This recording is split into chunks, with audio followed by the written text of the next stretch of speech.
Welcome to the city. Thank you. Looking forward to hearing For having me. So really, 2 lines about myself. So I've been working for Intel for 20 years.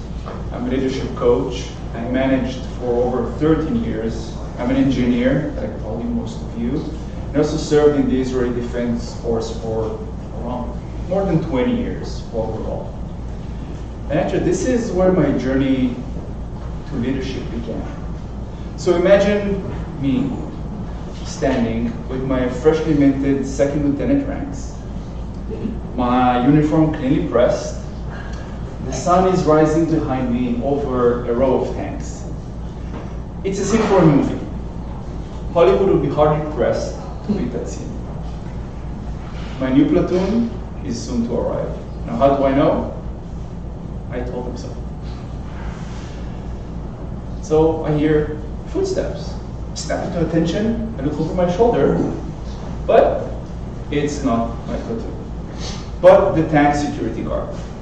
When I first came to the platform, he asked me, "Who are you? What are you doing here?" And I told him, "I'm the new officer. My new platoon is soon to arrive." Convinced, he continued to do his rounds. Well, this time when he came, he smirks. You know that kind of smile when someone knows something you don't? Quickly, I checked my zipper and waited. While I was waiting, I was going in my head of all of the things I'm going to get my soldiers to do when they arrive. Lost in thoughts, I almost missed the footsteps. Snapped to attention, looked over my shoulder. Again, the security guard. This time, the look on his face is pity. I got angry. Where are they? Lost in my anger, I almost missed the second footsteps. Snapped into attention, looked over my shoulder. Again, not my platoon, but Hershko.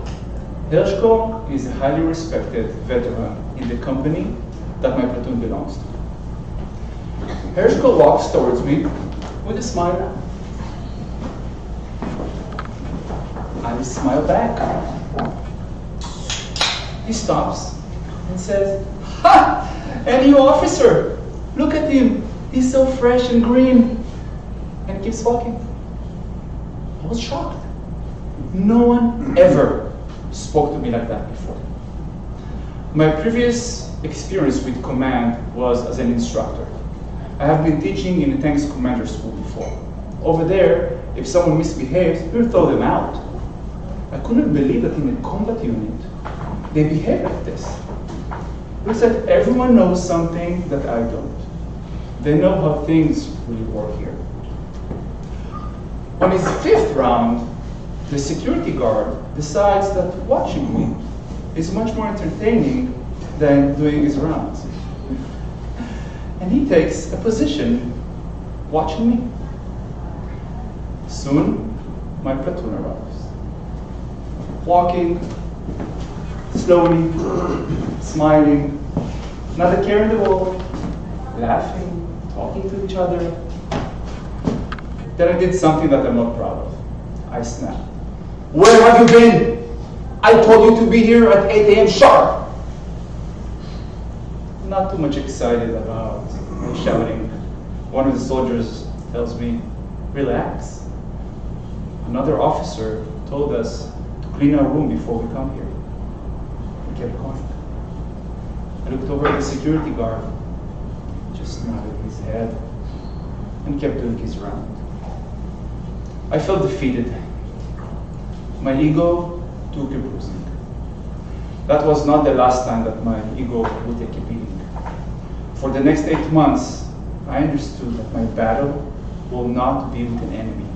It will be with becoming a leader. Now, those of you who don't know what a tank commander does, a tank commander is trained to do and know all the roles of his crew, so he can support them anytime that they need. Just like QA people, And leaders, you're supposed to know what your team does so you can support them whenever they need.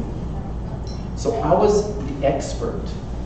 I knew every bolt at the tank. I knew modern tactics using tanks. I knew every role of the crew in the tank. I was the expert, but it was not enough. I said, okay, I'm the officer. I will pull rank. This is why I have my ranks. So every time they misbehaved, every time that they were late, every time where I felt disrespected, I punished them. I gave them detention or more work. That was against the advice of a highly ranking officer that told me, Nir, dude, they don't trust you. They're just testing you. Try something else. This is not boot camp. This is where people actually live. I said, okay, if pulling rank doesn't work, maybe I'll try to be their friend. Hey, you met me, I'm friendly, right? And I saw them become friends with the other officers. I'll try that. Next time, Yuval, one of my crew members, and I got into a small argument, I gave him a little push, just like I saw others do. After a minute, I found myself on the floor, on top of Yuval, resting. Maybe I've taken that friendly thing a little bit too far. I knew that when I looked at the crew members, and they just looked at me without respect. I lost all of their respect. I was no longer their officer. At this point, I thought of quitting. Maybe I'm not cut out to be a leader. Maybe it's not for me, it's too hard. I worked very hard as an instructor. I earned my way to officer school. I was promoted and assigned to a combat unit. It's the highest respect you can get as an officer. My career was supposed to go to its peak. Instead, it headed into a valley. But just before handing in my papers, something happened. My peers got promoted and left. I was left alone. I was left alone to do the job of 3 people. Anyone here had to do the job of more than 1 person before? Of course. Being there by myself, having to do the job of 3 people, I didn't have time anymore to think about myself, to think about how am I perceived. Do they respect me or not respect me? I had tons of work to do. I had to prepare them for war. I had to train them to be the best company they could ever be. I didn't have time to micromanage. I had to come, tell them, hey, we need to do this and that, and go around and do my other stuff. And I found out that they did it. They didn't need me to be there and micromanage them. After a couple of months, I realized that I'm starting to enjoy myself because I have changed. And in response, their behavior towards me changed. I have gained their trust. There I learned. People don't follow you because you're an expert. People don't follow you because you have ranks on your shoulders. People don't follow you because where you're positioned in the hierarchy of the company. People follow you because they trust you, because they choose to follow you. And if you want to be successful, you have to become a leader, a caring leader. And if that's true in the army, it's true everywhere. It's true in the high-tech industry that we all belong to. It's true in the health industry. It's true in the police force. One day, a friend of my son's, a father of one of my son's friends, came over. We had a talk. He asked me, hey Nir, what do you do? I said, oh, I'm a leadership coach now. A leadership coach. So cool. I just took a leadership class. took a leadership class. You own a landscaping company. Why do you need leadership class? I said, well, owning a landscaping company is not just about mowing the lawn. I have teams in the field, and they have to work without me. If I want them to be successful, I need to be a better leader for them. So my friend understood that in order to be successful, he needs to become a better leader for them. And if we want to become better managers and better leaders, we need to become successful and help our clients be successful. And we all have clients. We all have clients because we all deliver something, whether it's a product or a service. This client can be internal in our company or external. Money can exchange hands or not, but we all have clients. We all have jobs because we have clients. I can be the best software engineer in the world. Genius. I can develop the best app. The user interface, Instagram is nothing compared to that. The best. The architecture, so easy. Some of you are in QA, the best to debug, so easy, right? Best language. It's just the best app in the world. But it doesn't solve anything. No one needs to use it. So what's the point of developing such an app? We all have jobs because we have clients with problems that we need to help solve. And when we help solve those problems and needs, they become successful and we become successful. So if we want to become successful, we need to help our clients become successful. Many companies use the term customers. You hear me say clients. What's the difference? Jay Abraham, who's one of the best known, well-paid business coaches in the world, studied in the US, he's I think in California by the way, says that the difference between a customer and a client is that the customer is someone or a company that we have just a transactional relationship with. I go into Walmart, I grab a bag of chips, my beer, I pay, and I leave. End of the relationship. But when I go to my therapist, or doctor, or lawyer, or even my hairdresser, I'm their client. So when you have clients, when you change the word customer into clients, you take responsibility. You own the responsibility to make them successful. You care for their success. You make their success your goal. So if we want to be successful, we need to understand what success looks like for our customers, for our clients. And every time you hear me say correct me. Shout clients. Let's test it. I need to serve my customer. Client. Thank you. So how do I know as a leader and as a manager what success looks like? Ask your clients. Ask your clients.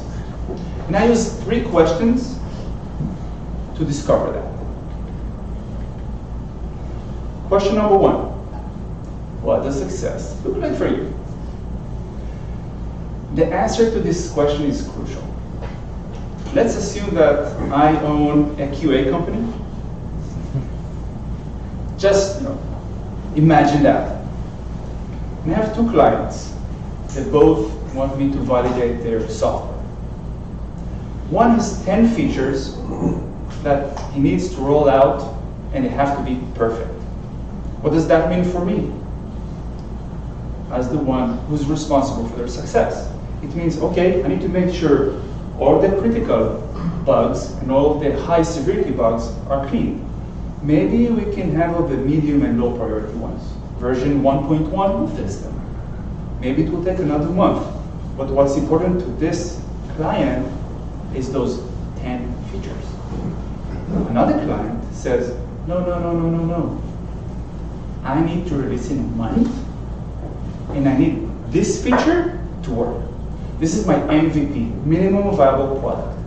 Make this work at all costs a month from now. How will you change your job planning for each client? It's completely different. It's a different test bench. It's a different resource allocation. It's a different strategy. When we know how does success look like for our client, we can align to that. Second question, what is your biggest challenge? When we know what is their biggest challenge, we can find more opportunities to help them. I'll give you an example. I worked in hardware validation. One of our clients had a low power issue. That was their challenge. So we have built the low power test suite first, so they can start testing their power very early in the project and make commitments. That's how we were able to give high ROI to our client. Third question, how can I help you becoming successful and with this challenge?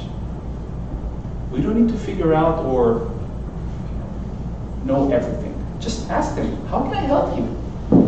Sometimes they will know better what they need, and there are so many things we don't know about them. Let them give you hints, or just tell you plainly, I need this at that time. Okay, what else do you need? How else can I help you? When we know the answers to these three questions, we can now start deriving our goals. We don't need to invent goals. Just ask your clients. How does success look like for them? And then derive your goals from that. Make them successful. In the last team that I managed, our design team that worked with us came to us and asked us to redesign an old flow. Now, this flow was old, cumbersome. They used 3 languages to write this flow. It took a 7 pages cheat sheet to run the flow. Imagine that. And of course, this is the dream for a software team. You get 3 months to wipe everything and rewrite from scratch. Who here is a software developer? Some. You know what I mean. Rewrite everything from scratch. You choose your own architecture. You choose your own language. You choose a user interface. You go and do the interviews with your clients. You decide. You're in control. It's a dream come true for a software engineer. But before we wrote our first line of code, we went back to our clients. And we asked them, how does that align with your success? With what you define as success? How does that align with your biggest challenge? We found out it doesn't. It's just a nice to have. They thought, oh, a software team can fix an old and cumbersome software. So we said, no. We're not going to do it. Instead, let us try and figure out a way to help you deal with your biggest challenges.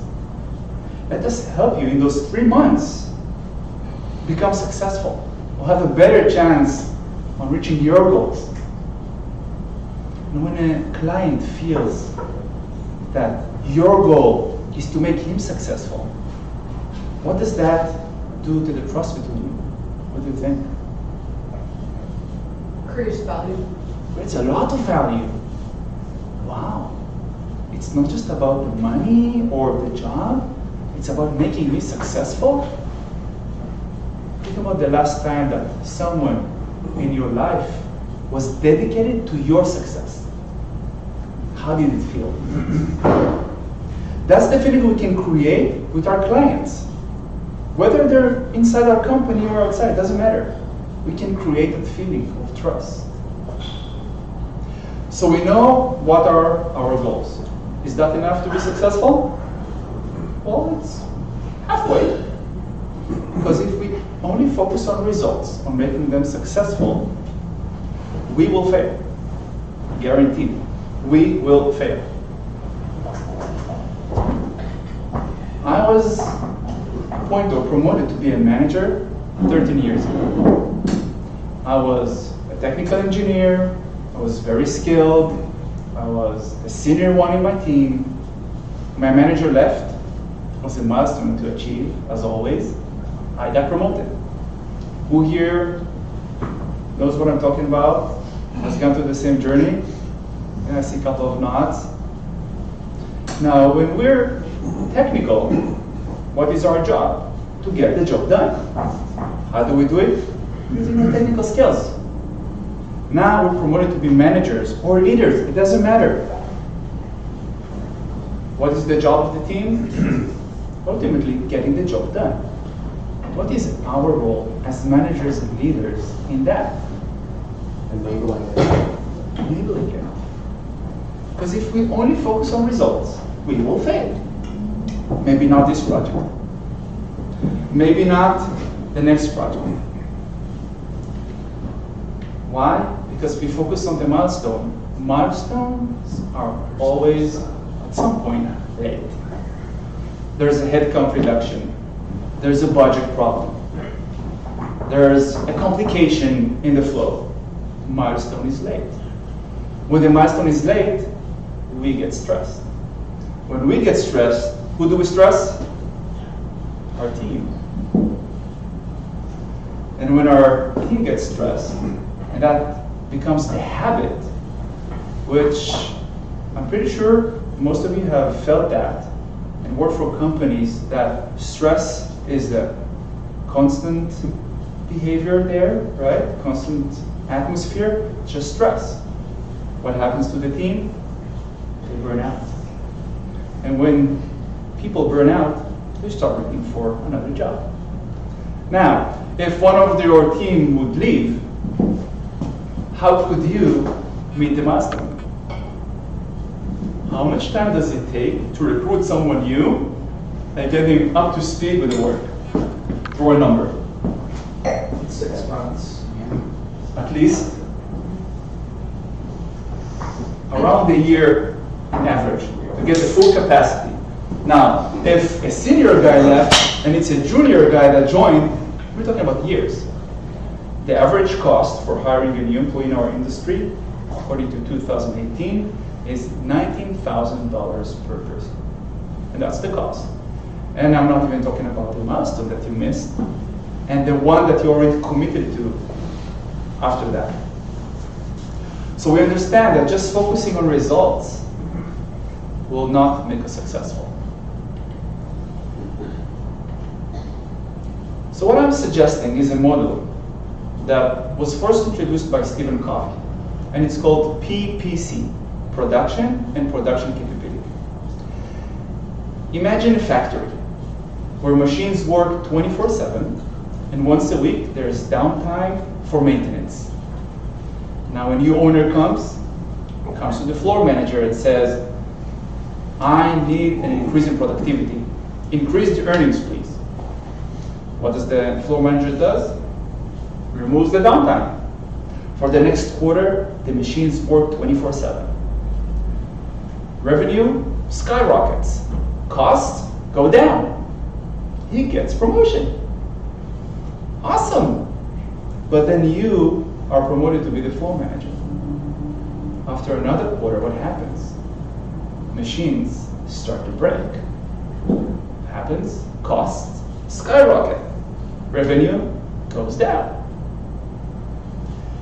If we overwork the machines with no downtime, they will break. If we overwork our team, they will burn out. In order to create production, we have to make sure we have production capability. And we have to maintain that production capability.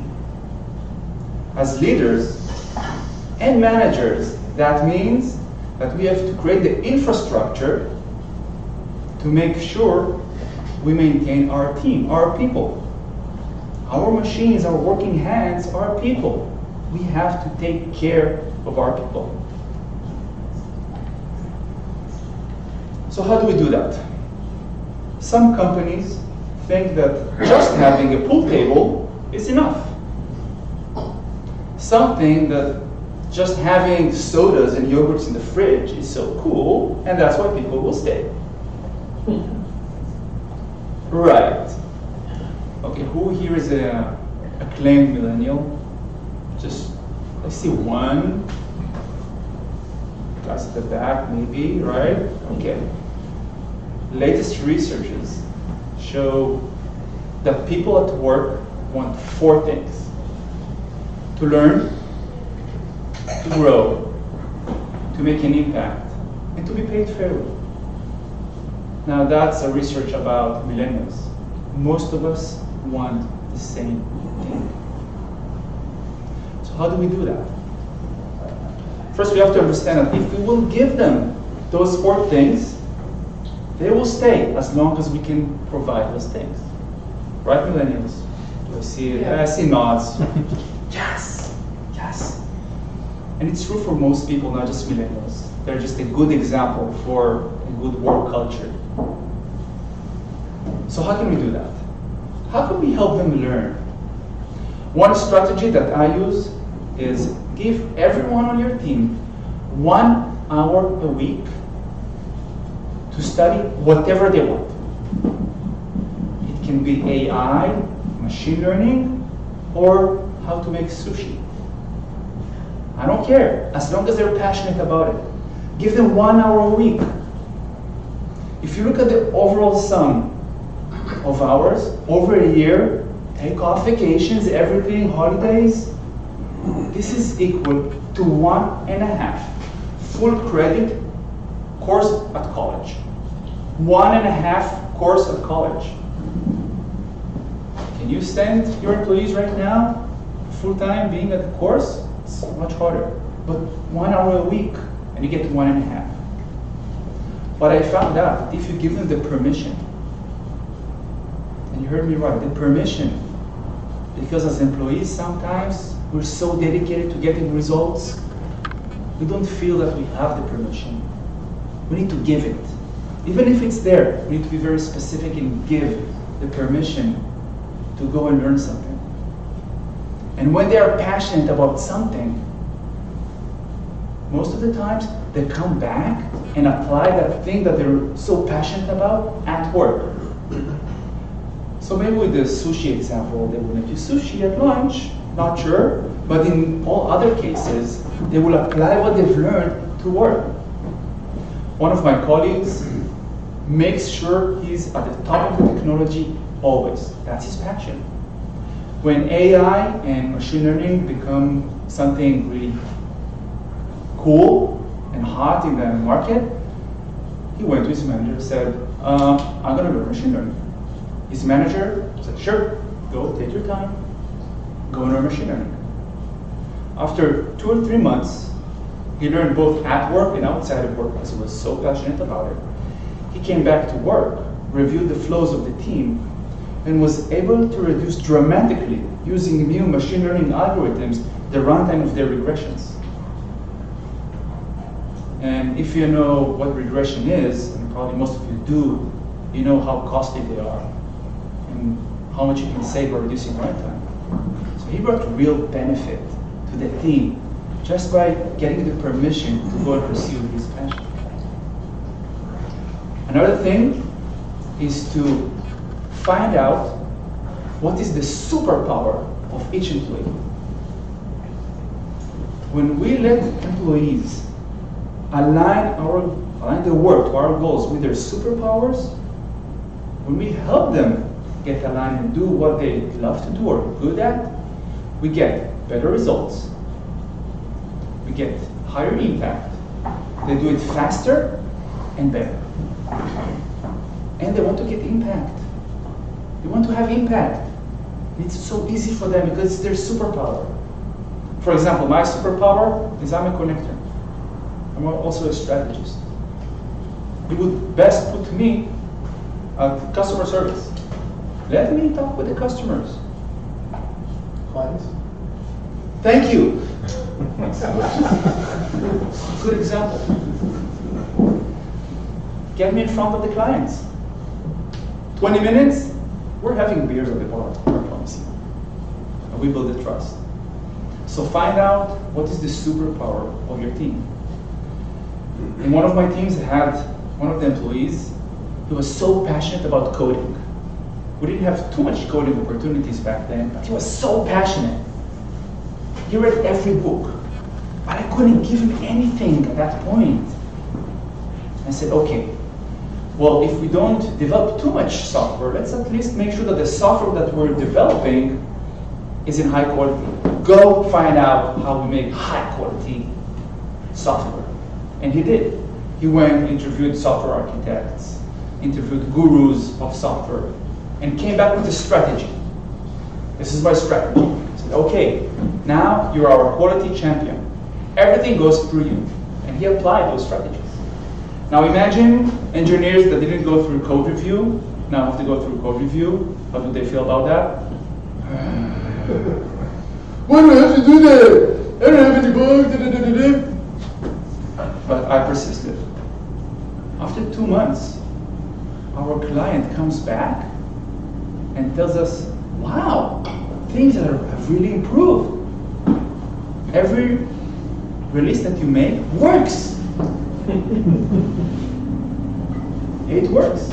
By the way, they still complain until today. They're the same team. They kept together, and they still complain because I can see their messages. I'm still on their team. So if you apply those superpowers, you're able to make an impact. Now, when we're under stress, it's very hard to start talking about development. Someone told me, Nir, what are you talking about? Development and growth, da da da. I work nights, I work weekends, I don't take vacations. We're on the verge of burnout. It's like talking about buying a sports car when I don't have money for fuel. What do I do? I said, you are right. You are right. First, you have to stop the cycle of stress. How do you do that?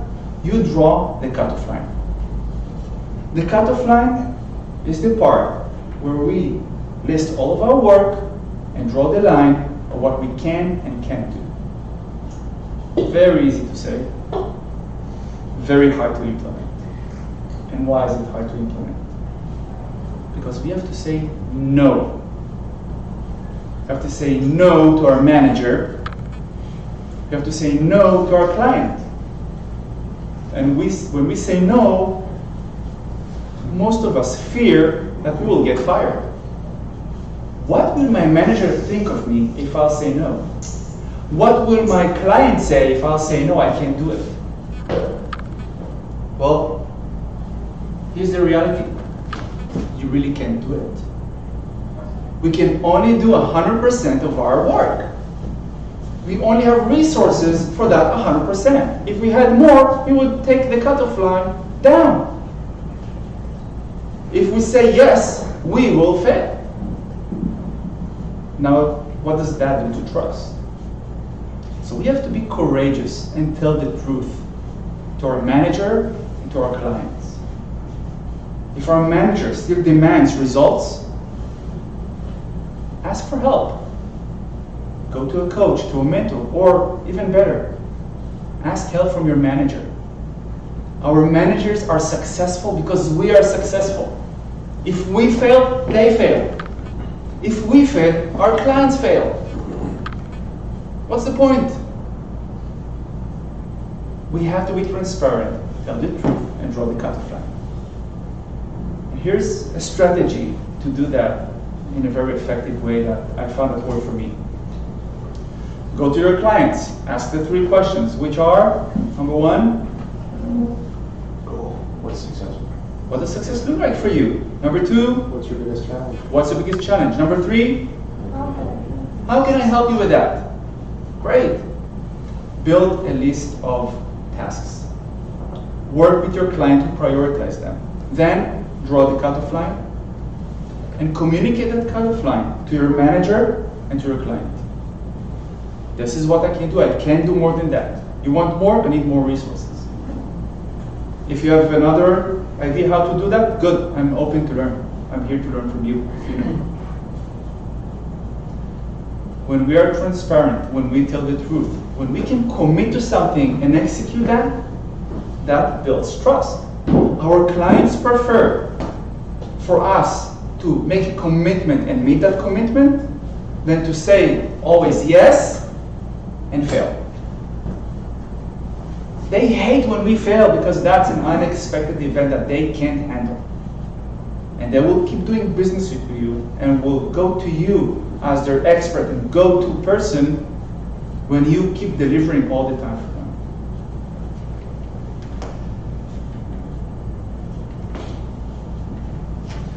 So what happens when we invest in our team, when we draw the cut of line, when we invest in their superpowers, a new model emerges. It's not just production and maintaining production capability.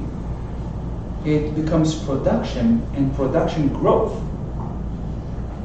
When we invest in our team, when we manage stress and they grow, our capacity as a team grows.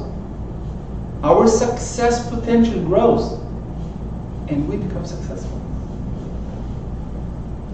But one thing that most of us usually fail in doing is manage ourselves.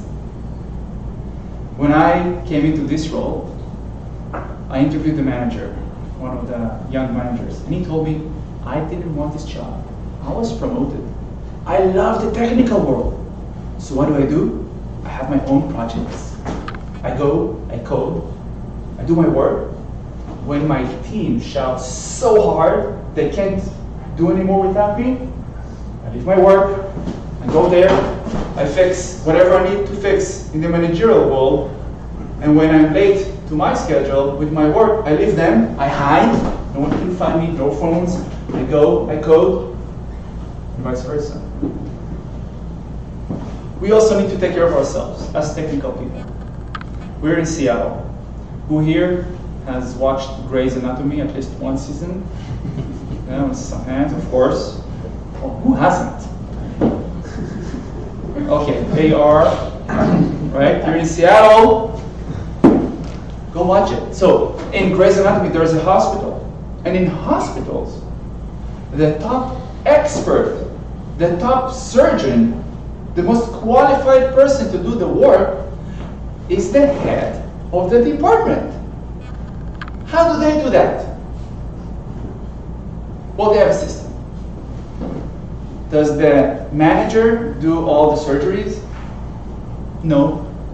He just comes to the most complicated surgeries. And in that surgery, does he cut the patient? No. The junior person cuts the person on the table. Why? Because it's fun for him, it's exciting to do the cut. And take all the things out. And only then the expert comes and he does whatever he needs to do. When he explains everything that he does to the junior surgeons. And then he does, okay, you can close it. And he lets them close. And he walks away. When we as leaders focus on the most toughest challenges, we can stay at the head of the game. If we just help our top experts face their biggest challenges, we also get trained. And on that way, we also grow our experts. I want to invite you today to stop thinking as experts, but as people that grow experts. Now, if you're in chaos, and maybe next week there'll be a fire and you'll have to put it out, you'll forget everything that I say. I want to offer you one principle, just one principle that will make all the difference. And it's at the heart of everything that I talk. Taking care of the clients, taking care of their team, taking care of yourself. And that's caring. Caring is at the heart of everything that we do. We always work with people, and caring is the most important principle to apply. And I learned that from my father when I was 12. My father took me to work with him during summer vacation.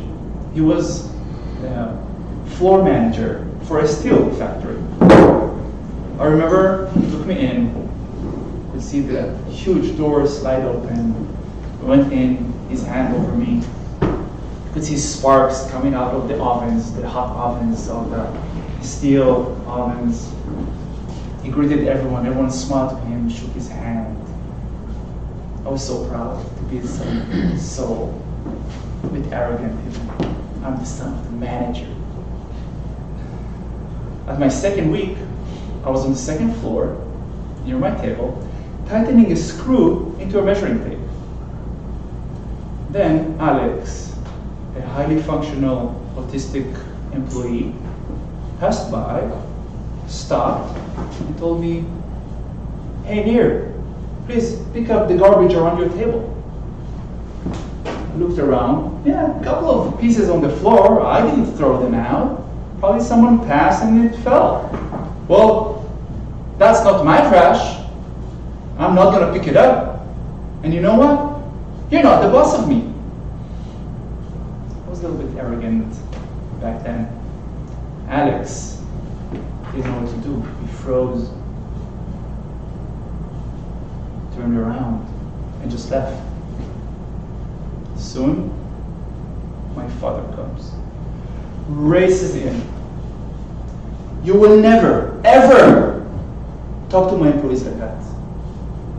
You will talk to them with respect and with dignity."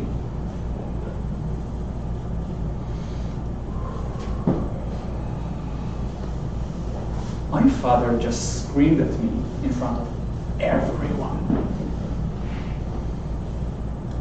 What my father didn't say, but was implied, is that he deeply cared for his employees. During the next weeks, I started to notice what my father did. I started to see him not just as my father, but as the manager. Some of the mornings, my father would leave, drive to one of the employees' house, take him out of bed because he was abusing drugs. And he was a good employee, and he needed that work to survive. My father would take him out of bed, drive him to work. On another occasion, while we were on break, one of the employees approaches him crying.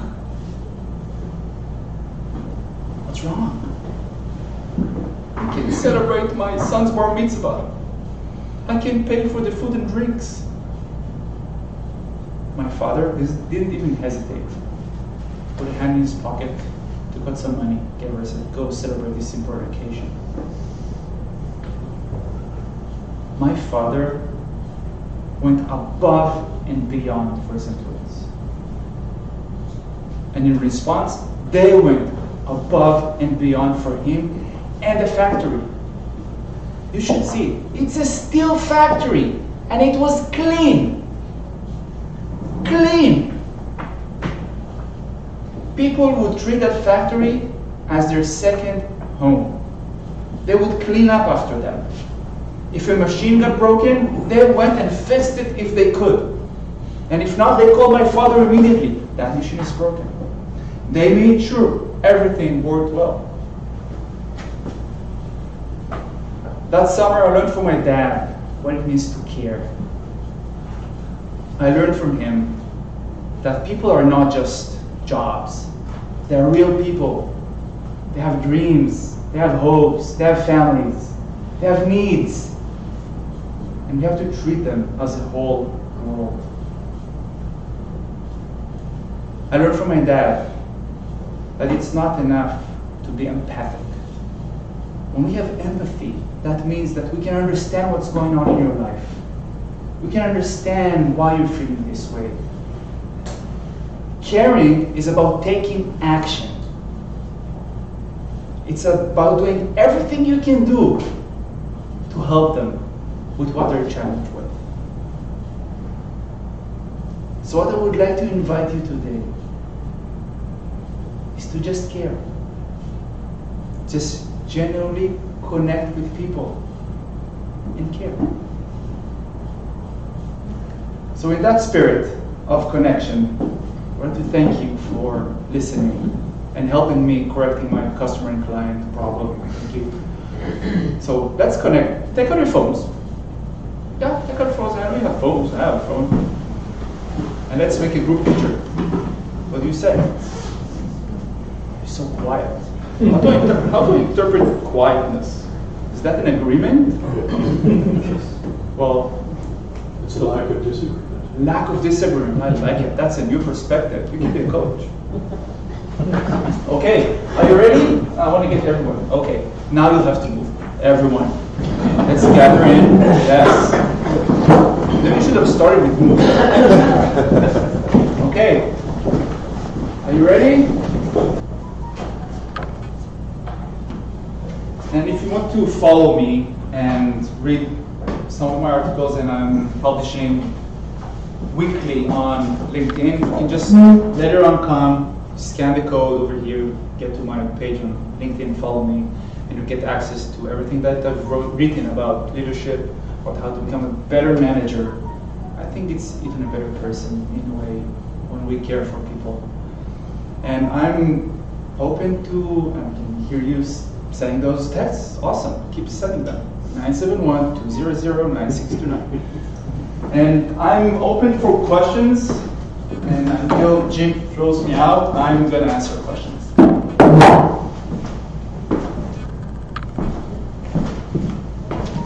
Yes, please. Where did you get the number 19K to hire somebody? There's a company called Gartner, and they're doing researches for the whole industry. And it's not just for high tech, it's for the whole US economy. And there's costs per industry. The cost for the high tech industry is 19, which I can tell you from my own experience, it's much higher. Yeah, that was Much higher. I would guess starts with 50, and we haven't included, okay, what's the business impact, which you cannot measure. Very hard to measure a business impact of a person. The cost of recruiters, time that we spend interviewing. 2 years ago, I spent probably around a whole week, if we count the hours, just interviewing. Do you know how much output I could deliver in a week instead of just interviewing? Crazy. Yes, more questions. So, oh, go ahead. Sorry, ladies first. Sorry. So you're talking about how can leaders help their employees, but what about employees helping their leaders to be better leaders? Even like how can I help my manager to manage me and try to achieve our team goals better? Do you have any advice? My perspective is that your role is to treat your manager as a client. Should he also treat me as client? Yes, you're both each other's client.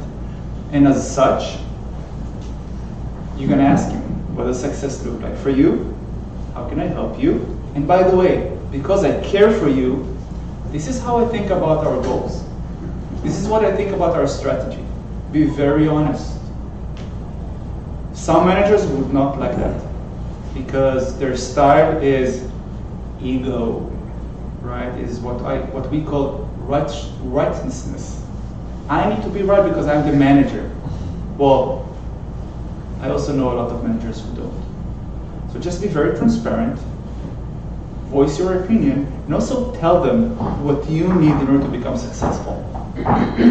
Because your success is their success. If they understand that, and many managers do understand that, they know that their best investment is in you. I hope I answered your question. Yeah, please. What's the situation where, because you implied that after you lose a resource, what if you don't get that back? There's no backstop. The worst case scenario. That happens all the time, right? When do we get the backfill? Well, you redraw your cutoff line. Why? because you call out reality all the time. It's your job, it's your responsibility as a leader to tell the truth, to call it as it is, as hard as it is. It's better to say the truth now. Listen, we just lost 2 people. No backfill. If there will be backfill, that's January 2020, when budgets will open again. So I lived that story so many times. And you just have to tell the truth. We cannot deliver as promised. We're sorry, we apologize with that responsibility. Now, you can work with your team and say, hey, we just lost a person, okay? Let's work a little bit harder because of that, because we have a commitment, and as a team we fit our commitments. Maybe it's possible, maybe it's not. But then you'll have to rearrange the load in the next milestone, in the next project, to make sure that people get some relief. Your job is also to make sure that they're not burned out because of that. And a team that works together, a team that sticks, a team that is feeling that they're being helped, grown, invested in, that they get a chance to learn, to develop, to make an impact, will put a shoulder. They will give you all their effort. And if you can even inspire them with the project that you're doing, they will give you everything because they enjoy it. How many of you worked nights and weekends because you just enjoyed what you did? We had those times. Everyone had at least one time, I hope, that they worked about something that they're passionate about. So you invested more time. Not because you get paid for it, because you enjoyed it. And when you make that glue within a team, that fun, they will do the work. Let me tell you a short story. Jim, I think I told you that today. So when I moved into this role of leadership coach from engineering management, one of the people that I work with came to me and started telling me about his team. Wow, I love my team. They're awesome. You know, we curse behind the back of our manager, not him, but one another. So, you know, we talk dirty just to one another, but it's the team culture, and it's okay because everyone accepts it. They're having a great time. Now, from the side, you can say, "Oh no, cursing and stuff," but they have great team culture, and by the way, they're very inclusive. Also, they don't do it in a way that they offend one another. And I told him, what will happen if Facebook will come and put a 40% raise offer on the table? He told me, that's a tough question. Now, if that team wasn't united as one, didn't have this great team culture, that was not a tough question. That's a very easy question. Yes, right? So that's our goal, to make those situations tough. We don't want people to leave because of burnout. We want them to leave for any other reason. By the way, if you feel one of your employees has grown to a capacity where we don't use his full potential in his team, your role is to find him a new job. Say, you're not using your whole potential. Go work there. I'll help you. More questions? This kind of goes back to our conversation in your example of the technical lead, who also had a passion for coding. And we've all, I think, seen the situation where maybe the technical lead has been promoted into a management role, and it may or may not be a good fit. And so what I'm curious about is key attributes of an individual that's ready to take that step from technical lead to manager. I say it's an easy answer, but it's complicated, right? But we can simplify it. If you look at Gallup has all those researches and say there are 10 skills or character attributes that the manager needs, and just 3 out of 10 managers have them, and how we pick the worst managers. But I truly disagree. I truly disagree with that. I make it simple. If you're a person that cares about other people, you can learn all the other skills to be a manager. That's my take on that. All the other things, managing managing your clients, asking those 3 questions. If you care about them, it's easy. If you know how to balance that caring between our clients and our team, you'll be successful. If you have a team of experts, they'll tell you what they think needs to be done. They will guide you.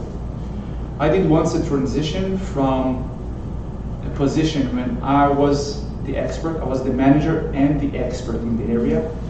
One day my manager comes to me and says, next week you're moving to manage the analog team. Now, if you don't know what analog is, this is the geeks of the geeks in our industry. It's like, and I'm a computer engineer, I did a bit of analog work, but those teams were high up there. PhDs, professors, so smart. I had no chance even to start learning what they know. It will take me years, and I'm not so smart. And I had to go and manage them. I said, are you kidding me? I know nothing about analog. Why would I manage them? Well, because they need a manager. You go, you're a good manager, you go manage them. So how do you do that? I lost my edge, right? I lost my power, my technical expertise, my technical guidance. I cared. I had no other choice. I could not tell them how to do their job. They knew it better than me. They should educate me how to do the job. But I cared about the client, asked them 3 questions. So you could take your same assessment to that team to apply that template to find out who their future leader can be and help grow them. Yes, it's a good direction. You have to manage it very well, because some people think that they are entitled to the job just because they are the experts, so people are always working to attend to their needs. Always. If I feel a little bit insecure and I think that I will feel better by being the manager, being the right person in the room, being the expert, I will do everything in my power to keep getting that. It doesn't mean that I'm the right person to be a manager. And people like that can derail the discussion. So the team that chooses the manager, I think, should first look for a caring person. For me, that's the #1 character thing that you need to look for. Everything else can be taught, or most of the things. Then if he's also an expert, good, awesome. That's a power couple, right? If you know what you're doing and you care about people, that's a huge success. Huge success. I hope I answered your question. Yes, thank you. Yeah, more questions. So my manager believes that, and so we're in software, believes that in coding managers. So a coding manager is someone who codes and manages the team. But currently have a coding manager who's coding and screwing up the team all the time. He's a good coder, but out of touch. Because his management takes him away from what the work is. Wow. He's a menace. So what's the question? What do I do? Where are you in the team? Are you the manager or one of the team members? I'm a product owner. And so you observe what's going on. Call things as they are. Just make an observation without making a judgment. Hey, this is what happens.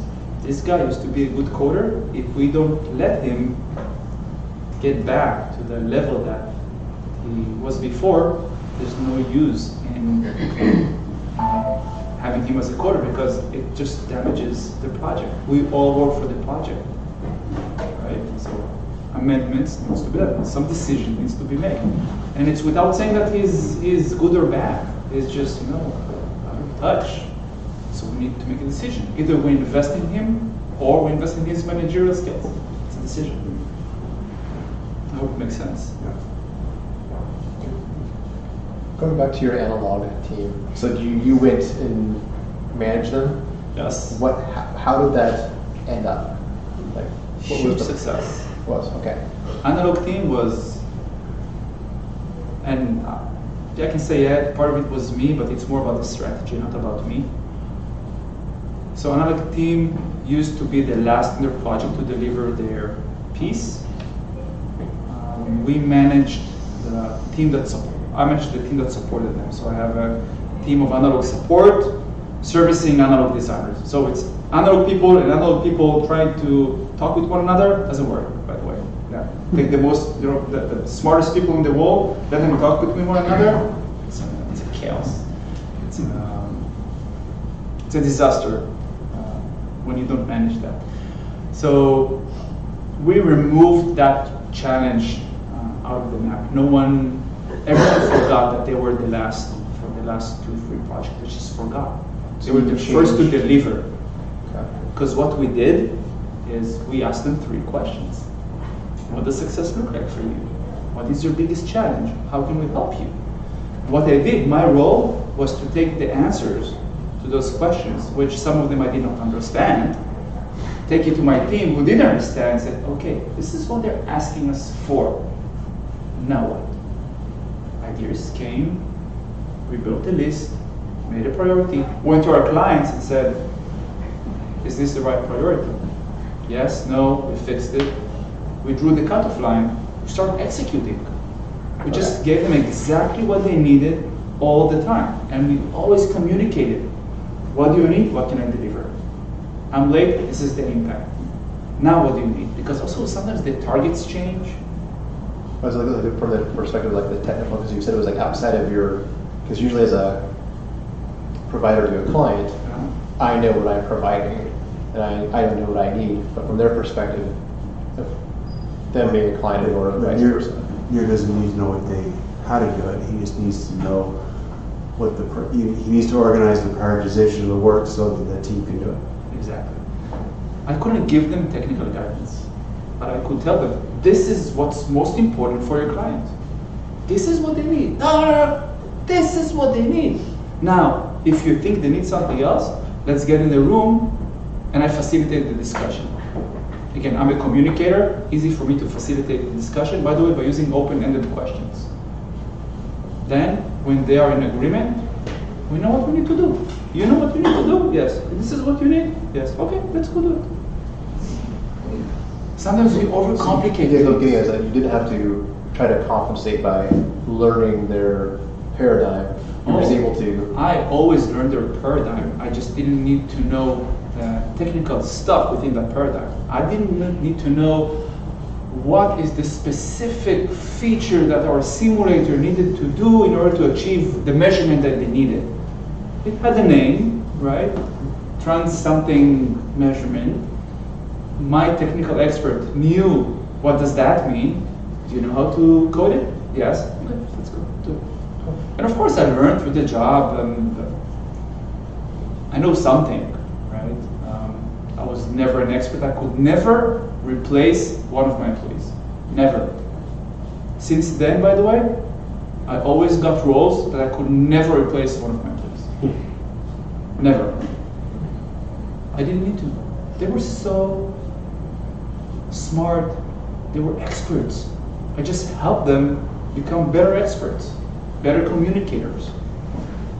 The only thing I did is the simple thing, yet hard to apply, of setting expectations. Thank you.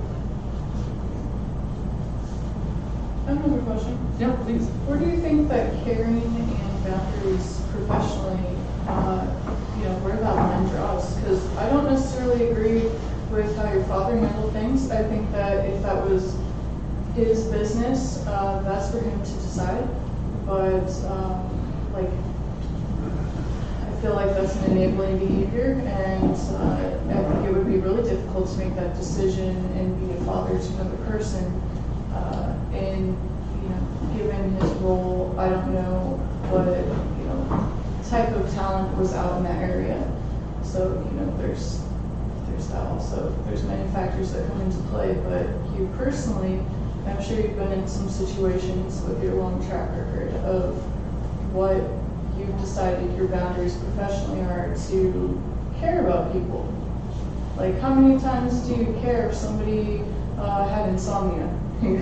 If they need to come in too late, to work, or their car breaks down. or, there are different things that a lot of people miss their alarm in the morning sometimes. Yes. And I think that most people are like, oh, you miss your alarm like every other week, come on now. There's something going on. That's normal to bring up, but something that's maybe more questionable, is there situations that you've been able to really think about? This is... So you raise a great sense. point that first I invite all of you to think about. Where do we put our boundaries? My, I don't want to say rule of thumb, because I tend to break every rule possible, at least once, just to check it, right? Caring is important. We also have to maintain our business, but sometimes we have to do what I call the right thing. What is the right thing to do? If I have someone who comes into work at 11 o'clock every day, and the job requires him to be at 8 o'clock, not because of a rule, but because he interfaces with many people, then dude, that's not the job for you. Because I care about him, I will tell you, find another job that starts at 11 o'clock. You won't be able to succeed here on the long run. And if I care for you and I want you to grow and to learn and to develop here, this is not the place for you.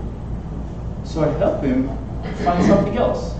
Maybe a lot, maybe not, because he's a grown-up, he can take care of himself. I also have to take care of myself. That's maybe the first one. Well, first I have to take care of myself, just to maintain. People who care, who open their hearts, usually tend to also give too much of themselves, and we need to take care of ourselves also, to re-energize and renew once in a while. But back to your example, I'm asking myself, what is the right thing to do, for me and for him? One of my employees came one day and took me to a room which was odd. We walk around, one-on-ones. And he said, listen, my father has cancer, and I have to take some of the mornings in the coming months, I'll be gone. I have to take him to chemo. And I'll take my laptop and I'll report those hours as vacation hours. I didn't know what to say. I never had to deal with cancer. What do you say? There are regulations, right? What you have to report, how much vacation you can take. Damn, his father has cancer. What is the right thing to do? And I believe in doing the right thing. And I told him, I'm so sorry. You're not going to report those hours as vacation hours, because vacation hours are for vacations. Doesn't sound like a vacation for me. And can I share that with the group? Can we help you? He said, yes, okay. So we called for the group for a team meeting, and we shared with them. And I asked the team, what can we do for our friend? And there was silence. And I didn't know if they're just shocked or maybe they don't want to take more work. But then one of them started shouting, I can do this. Another one, and I can do this, and I'll take care of this, and I'll take care of this. And the team came together as one for their friend. And it was the right thing to do. And after a year, he replaced me as the manager. And this team is still one of the best teams that I ever managed. They are highly appreciated by their customers, clients, and they're still strong as one. And I believe it's one of the things that brought them together. It's when life meets work, you have to acknowledge that. There is no rule. I can't give you a formula, right? I can just give you questions to ask. What is the right thing to do? What is good also for the work and for you? And we cannot just go by the rules all the time. Life is much stronger than any rule that we can invent. What's the right thing to do? I hope that answers your question. Yeah, I think that's really great that you checked in with him and he allowed you to kind of crowdsource. So that's definitely something that's becoming more prevalent in our society. And even if we have not been impacted by cancer, we are now coming across other people where they're deeply impacted. And that's where we can have that compassion. So I think you're a great manager. You're definitely putting caring number one and reminding people to take care of themselves. Get that So energy important. back. And you raised this. In that team, I had one of the guys worked weekends all the time. And when I learned that, I said, no, you're not allowed to work weekends. You have family, kids. He told me, you know what, I enjoy what I do. I choose to work weekends. I could never fight that. I didn't want them to work weekends. I have a joke to add to that. Sometimes when I'm having a bad day at home, like, I could be at work because it's going to be work. Yeah. And sometimes we run to work. And sometimes we have to tell our employees, home now, vacation. Have you taken your vacation? The project will come and go. Here's one thing about the job, right? It never ends. If you're stressful and you think, oh, I'll just reach this milestone and then stress will come down. No, it doesn't work like this.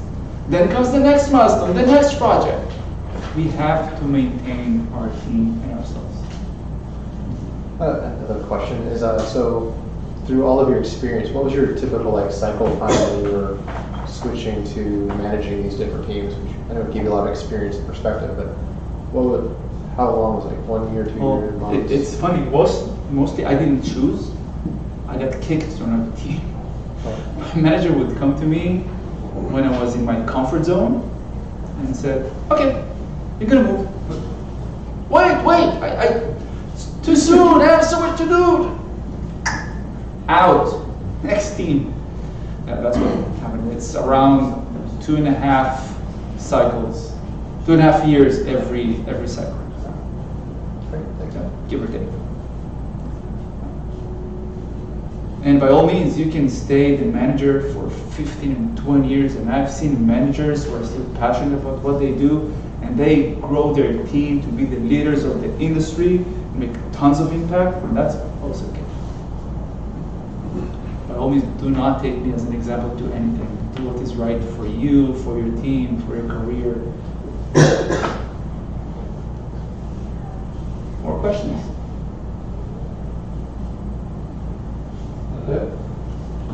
Sounds like it. Thank you so much. I appreciate it.